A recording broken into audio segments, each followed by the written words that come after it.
Il est arrivé pour certains collègues, notamment du groupe, qui sont payés le 14. Vous imaginez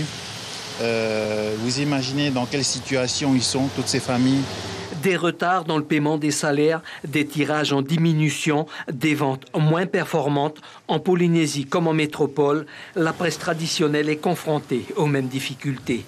Moins de lecteurs, moins de publicité, c'est la ressource principale d'un journal et donc moins de chiffre d'affaires. Logique économique, il faut diminuer les charges et le personnel. Avant, on était 200, maintenant, on n'est plus qu'une trentaine. Donc, cette cause, elle est noble. Elle est noble et légitime.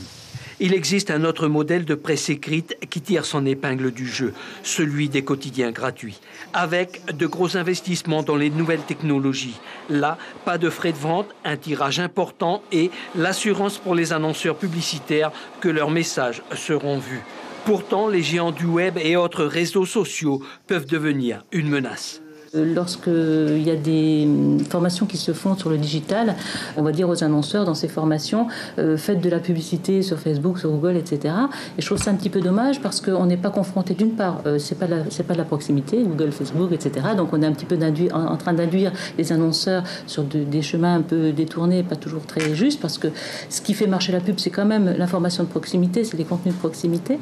Avec Internet et la multiplicité des supports, les offres publicitaires ont chuté sur le marché restreint de la Polynésie. La presse écrite se doit de trouver de nouveaux modèles économiques pour perdurer.